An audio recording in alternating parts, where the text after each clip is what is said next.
Hello, నేను మీ CS రావు. ఆంధ్రప్రదేశ్ ముఖ్యమంత్రి చంద్రబాబు నాయుడు గారి ఫ్యామిలీ, చంద్రబాబు నాయుడు గారు, దేవాంశ్, లోకేష్, బ్రహ్మణి, భువనేశ్వరి గారు ఫ్యామిలీ. చంద్రబాబు నాయుడు గారు మారారు అనడానికి దేవాంశ్ పుట్టినరోజు సందర్భంగా కంప్లీట్గా అధికారిక కార్యక్రమాలను రద్దు చేసుకున్నటువంటి దాన్ని ఉదాహరణగా తీసుకోవచ్చు. చంద్రబాబు నాయుడు గారు ఫ్యామిలీకి టైం ఇవ్వరు, ఆయన ఫ్యామిలీని పట్టించుకోరు అనేటువంటి అభిప్రాయం ఆయన మీద ఉండేది. ఇది నేను చెప్పడం కాదు, ప్రతిపక్ష నేతగా ఉన్నప్పుడు అధికారంలోకి వచ్చినప్పుడు కూడా రాజశేఖర రెడ్డి గారు అసెంబ్లీ వేదికగా, అసెంబ్లీ బయట చంద్రబాబు నాయుడు గారిని మాట్లాడుతూ ఉంటారు. ఆ విధంగా ఆయన ఫ్యామిలీ పట్టదు, ఫ్యామిలీ లైఫ్ ఉండదు, ఆయనకు అన్ని రాజకీయాలే, ఇలా సెటైర్లు వేస్తూ ఉండేవాళ్ళు ఆయన మీద.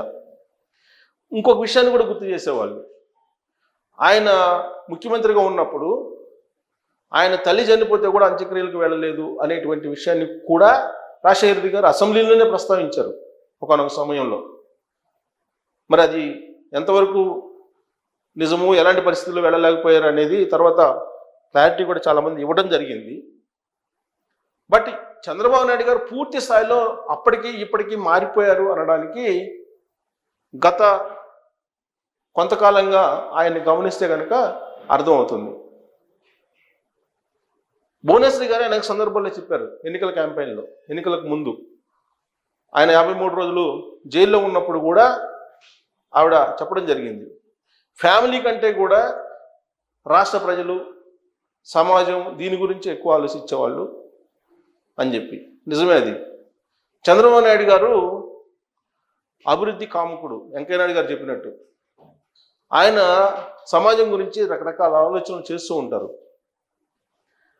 ఆయన పరిపాలన దక్షుడు, ఇది వెంకయ్య నాయుడు గారు ఈ మధ్యకాలంలో చెప్పింది. నిజమే అది. ఆయనకి కీర్తి కాంక్ష ఎక్కువగా ఉంటుంది. అది నేను కూడా అబ్జర్వ్ చేశాను జర్నలిస్ట్గా. ఆయనతోటి సీఎంగా ఉన్నప్పుడు కానీ తర్వాత కానీ నేను రిపోర్టింగ్ చేశాను కాబట్టి కొన్ని రోజుల పాటు. ఆ కీర్తి కాంక్షలో ఎవరిని పట్టించుకోరు ఆయన.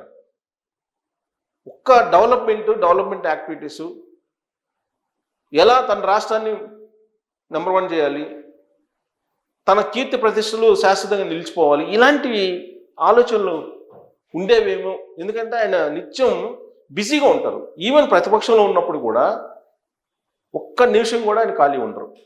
ఎవరో ఒకరితోటి ఆయన భేటీ ఉండేది. ఆయన ఎప్పుడైనా మన ప్రతిపక్షంలో ఉన్నప్పుడు మీకు 2004 నుంచి 2014 వరకు కూడా 10 సంవత్సరాల పాటు ఆయన అధికారంలో లేరు. ఆ సమయంలో కూడా ఎవరో ఒకరితోటి ఆయన భేటీ అవుతుండేవాళ్ళు, ఎవరో ఒకరు వచ్చి ఆయన్ని కలుస్తుండేవాళ్ళు, దేశ విదేశాల నుంచి వచ్చేవాళ్ళు. ఆయన అపాయింట్మెంటు మనం ఎప్పుడు అడిగినా కానీ ఎవరో ఒకరితోటి అడ్జస్ట్ చేయాల్సి వస్తుంది ఆ టైంని. అంత బిజీగా ఉండేవాళ్ళు. అంత షెడ్యూల్ని అంత టైటన్గా ఒక రూపకల్పన చేసుకునేవాళ్ళు, వేస్ట్ కానిచ్చేవాళ్ళు ఒక టైం.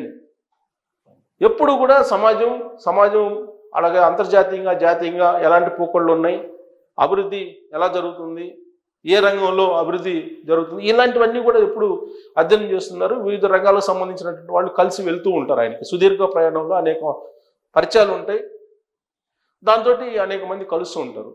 ఇంకొక అంశం ఏంటంటే, చాలామందికి తెలియని అంశం, ఎవరు వెళ్ళినా సరే మీరు ఒక ప్రాజెక్ట్ పట్టుకొని వెళ్ళండి, ఆ ప్రాజెక్ట్ని మీరు కనుక ఎగ్జాక్ట్గా ఎక్స్ప్లెయిన్ చేసి దాని ద్వారా ప్రభుత్వానికి ఎంత ప్రాఫిట్ వస్తుంది, ఉపాధి అవకాశాలు ఎన్ని కలుగుతాయి అని చెప్పి మీరు కనుక ప్రొజెక్ట్ చేయగలిగితే మీకు ఎలాంటి సహాయం కావాలో ఖచ్చితంగా చేస్తారు, irrespective of region, religion, caste, everything. ఇది నా స్వానుభవంలో నేను చూసినటువంటి అంశం. మరి అలాంటి కాంక్ష, కీర్తి కాంక్ష, ఆ క్రమంలో ఫ్యామిలీ లైఫ్ని ఆయన మిస్ అవుతున్నారు అనేటువంటి ఫీలింగు ఆయన అభిమానులకు ఉండేది, ఆయన గురించి తెలిసినటువంటి వాళ్ళకు కూడా ఉండేది. బహుశా ఈ టర్మ్లో 4వసారి ముఖ్యమంత్రి కదా, ఈ టర్మ్లో ఎంత రాజకీయాలకు కానీ లేదంటే ప్రభుత్వానికి కానీ ఇవ్వాలి, ఎంత ఫ్యామిలీకి ఇవ్వాలి అనే దాని మీద స్పష్టత వచ్చినట్టు అనిపిస్తుంది. అందుకే ఈ మధ్యకాలంలో ఫ్యామిలీ తోటి ఆయన ఎక్కువగా కనిపిస్తూ ఉంటారు. ఇప్పుడు దేవాంశ్ పుట్టినరోజు సందర్భంగా ఆయన 20వ తారీఖు నుంచే మొత్తం దేవాంశ్ 20వ తారీఖు సాయంత్రం నుంచి దేవాంశ్ పుట్టినరోజుకు సంబంధించినటువంటి సంబరాలు, పుట్టినరోజు సంబంధించినటువంటి యాక్టివిటీలోనే ఉండిపోయారు. అంటే ముఖ్యమంత్రిగా కాకుండా ఒక మనవడికి తాతగా ఎలా ఉండాలో అలా ఉండిపోయారు. దానికి ఉదాహరణ తిరుమల తిరుపతి దేవస్థానంలో ఆయన దేవాంశు అలాగే చంద్రబాబు నాయుడు గారు ఇద్దరు మిగతా ఫ్యామిలీ మెంబర్స్ తోటి కలిసి అన్నదాన సత్రంకి వెళ్ళి అక్కడ వీళ్ళు భోజనాలను వడ్డించడం దగ్గర నుంచి వాళ్ళు కలిసి ఉండడాన్ని కనుక చూస్తే ఖచ్చితంగా చంద్రబాబు నాయుడు గారు మారినటువంటి ఒక మనిషిగా మనం చూడొచ్చు. అంతకుముందు ఆయనకి స్పందనలు ఉండేవి కాదు. ఆయన ఒక మనిషి, ఆయనకి ఏ స్పందన ఉండదు, ఎవరు పోయినా అంతే ఉంటారో, ఇలాంటివి ఉండేవి ఆయన మీద అభిప్రాయాలు. కానీ ఇప్పుడు అలా కాదు. ఇప్పుడు సోషల్ మీడియాలో కూడా ట్రోల్ అవుతుంది ఒక వీడియో. పవన్ కళ్యాణ్ గారు అలాగే చంద్రబాబు నాయుడు గారు ఇద్దరు ఎంత నవ్వుతున్నారు. అలాంటి నవ్వు గతంలో ఎప్పుడు మనం చూడలేదు. అసెంబ్లీ బడ్జెట్ సమావేశాలు ముగింపు తర్వాత పెట్టుకున్నటువంటి సాంస్కృతిక కార్యక్రమాల్లో రఘురామకృష్ణరాజు గారు ఏకపాత్రాభినయం చేస్తూ ఉంటే అటు పవన్ కళ్యాణ్ గారు ఇటు చంద్రబాబు నాయుడు గారు ఏ విధంగా నవ్వుతూ వాళ్ళు సంతోషాన్ని పంచుకున్నారో మనం చూసాం. అలాగే జనసేన పార్టీ అలాగే తెలుగుదేశం పార్టీ బీజేపీ వాళ్ళు కలిసి అక్కడ కొన్ని స్కిట్లు ప్రదర్శిస్తూ ఉంటే వాళ్ళు నవ్వినటువంటి నవ్వు ఎంత స్వచ్ఛంగా ఉంది అని ఆ ట్రోల్ చేస్తున్నారు చాలామంది ఆ విజువల్ని సోషల్ మీడియాలో. సో ఇదంతా ఎందుకు చెప్తున్నానంటే గతంలో ఎప్పుడు ఇలాంటి పరిణామాలని ఇలాంటి దృశ్యాలని చంద్రబాబు నాయుడు గారి దగ్గర నుంచి ఎవరు చూసి ఉండరు, ఇప్పుడే చూస్తున్నారు.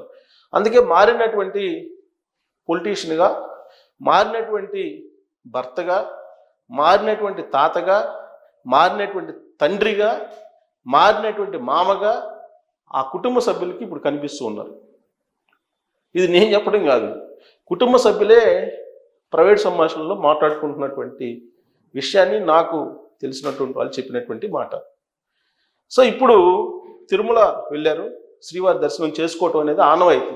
దేవాంశ్ పుట్టిన తర్వాత ప్రతి సంవత్సరం వెళ్తూ ఉంటారు. ఈ సంవత్సరం కూడా వెళ్ళారు. ప్రతి సంవత్సరం దేవాంశ్ పుట్టిన తర్వాత 33 లక్షల రూపాయలు ఒకరోజు అన్నదానానికి విరాళంగా ఇచ్చేవాళ్ళు. తిరుమల తిరుపతి దేవస్థానం దర్శనానికి వచ్చినటువంటి వాళ్ళకి వెంగమాంబ ధర్మసత్రంలో ఉచిత భోజన సౌకర్యం చాలా అద్భుతంగా, స్వచ్ఛందంగా, శుభ్రతగా పెడుతూ ఉంటారు. దానికి 33 లక్షలు ఒక రోజుకు అవుతుంది ఖర్చు. అయితే ఇప్పుడు పెరిగినటువంటి ధరల దృష్ట్యా ఒకరోజు అన్నదానానికి, ఉచిత భోజనానికి తిరుమల తిరుపతి దేవస్థానంలో 44 లక్షలు అవుతుందని చెప్పి తిరుమల తిరుపతి దేవస్థానం బోర్డు అంచనా వేసింది. అందుకే ఈసారి 44 లక్షల రూపాయలు విరాళంగా అక్కడ ఇచ్చారు. ఇచ్చి అక్కడే భోంచేసి అక్కడే వచ్చినటువంటి భక్తులకి అన్నప్రసాదం అందజేసి సెలబ్రేషన్స్ చేసుకున్నారు. సో కాబట్టి దేవాంశ్కి అద్భుతమైనటువంటి తాతగా మొత్తం ఒక రోజు మొత్తాన్ని కేటాయించారు చంద్రబాబు నాయుడు గారు.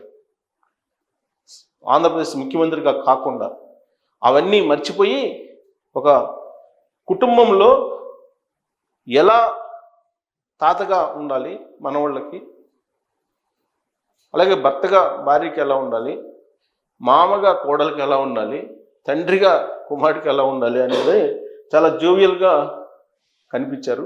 గతంలో ఎప్పుడూ లేనిటువంటి విధంగా చంద్రబాబు నాయుడు గారు ఇప్పుడు పరిపూర్ణమైనటువంటి ఫ్యామిలీ మెంబర్గా ఆయన దేవాంశ్ బర్త్డే సందర్భంగా కనిపించారని చెప్పి తెలుగుదేశం పార్టీ వర్గాల్లోనే మాట్లాడుకుంటున్నారు. ఇదొక న్యూస్ అనుకోవచ్చు మీరు. చంద్రబాబు నాయుడు గారిని చాలా సీరియస్ పొలిటీషియన్గా, ఆయన అభివృద్ధి కాముకుడిగా, అలాగే ఆయన కీర్తి కాంక్షకుడిగా ఎప్పుడు బిజీగా ఎలా ఉంటాడో చూసాం. కాబట్టి ఇదొక కొత్త పోకడ, లేదంటే కొత్త ఒక దృశ్యాలుగా కనిపించాయి నాకైతే చూసినప్పుడు. సో అందుకే నేను మీ ముందుంచేటువంటి ప్రయత్నం చేశాను. బహుశా చంద్రబాబు నాయుడు గారు ఇప్పుడు మారినటువంటి పొలిటీషియన్గా మారినటువంటి ఫ్యామిలీ మెంబర్గా బహుశా కనపడవచ్చు ఫ్యామిలీ మెంబర్స్కి. అలాగే కార్యకర్తలకేమో మారినటువంటి పొలిటీషియన్గా ఆయన పొలిటికల్ గవర్నెన్స్ అంటున్నారు కాబట్టి అది కూడా మీరు అబ్జర్వ్ చేసి ఉండొచ్చు. మరి ఈ 2 వేరియేషన్స్ బాబు గారిలో మీరు గమనించారా అనే దాని మీద కామెంట్ చేయొచ్చు. Thank you.